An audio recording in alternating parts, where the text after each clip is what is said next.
Alright, so today we are going to continue what we were talking about in the lab and then just talk about the difference between theoretical and experimental probability. So experimental probability is what actually happens when conducting a probability experiment. So no matter what you think should happen, this is what actually happens when conducting that experiment. And theoretical probability is what should happen when conducting a probability experiment. So that is, like, theoretically, this is what should happen. Doesn't mean that's what's going to happen, but theoretically, that should happen. So the investigation number 1 is when we were rolling 2 dice, and we were looking for doubles. So theoretically, what is the theoretical probability of rolling doubles? Well, if we look at this, here's our sample space. These are all the examples of the doubles. There's 6 out of 36 total possible outcomes, which simplifies to 1/6. So theoretically, 1 out of 6 times we should roll doubles. Well, yesterday we rolled it 50 times. Let's say I got doubles 16 out of 50 times, which simplifies to 8 out of 25. So theoretically I should get 1 out of 6. Experimentally, I did not get 1/6, I got 8/25. Well, what would we expect to happen to the experimental probability if the dice are rolled 100 more times? The more that we roll it, the closer it should be getting to this theoretical probability, right? If we roll something 1,000,000 times, it's more likely it's going to be close to that. So I'm just going to say the closer it would get to the theoretical probability.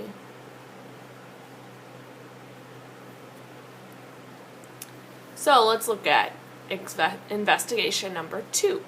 So this was where you were spinning a spinner with 4 colors. These might not be the colors that you spun, but it's 4 different colors.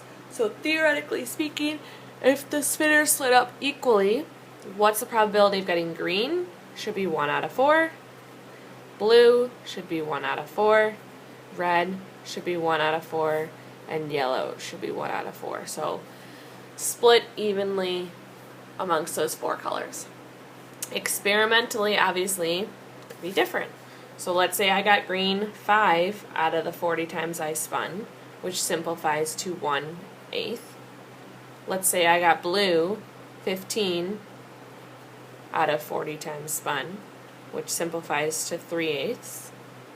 Let's say red, I got 18 out of 40 times, which simplifies to 9/20. And yellow, let's say I got 2 out of 40 times, which simplifies to 1/20. So not exactly 1/4. This is just what happened in the experiment. What happened in my experiment is going to be different than yours, right? So all of us should have the theoretical the same, but our experimental could be the same, but probably not all of us are going to have it the same.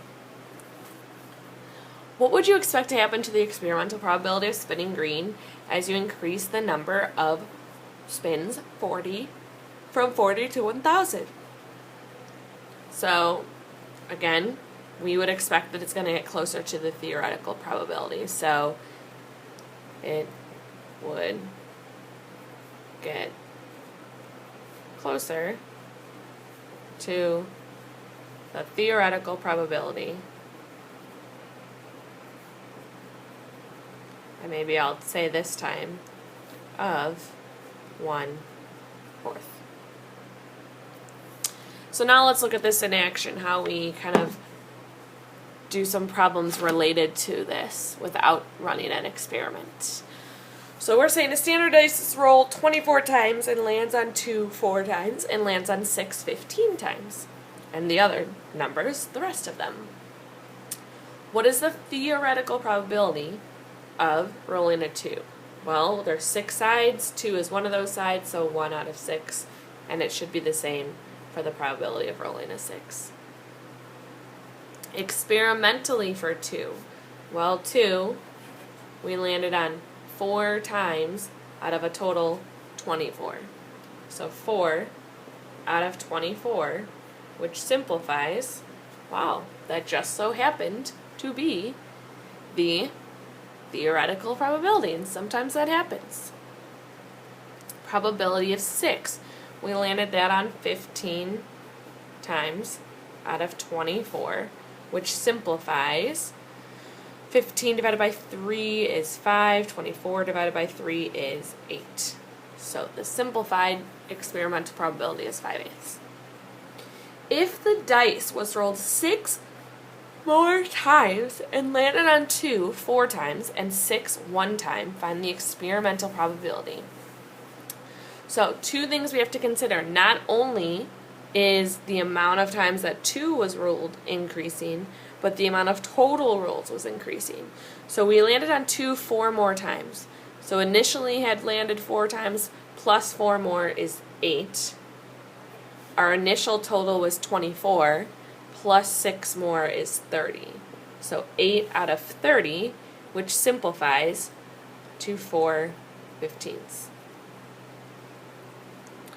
For 6, initially it was 15 times. We've landed on it 1 more time, which makes it 16. Out of, again, initially 24 plus 6 extra rolls is 30. And we simplify that, we get 8/15. So biggest thing when we're doing these types of problems is make sure that you're not only adding to the favorable outcomes, but the total number of outcomes as well.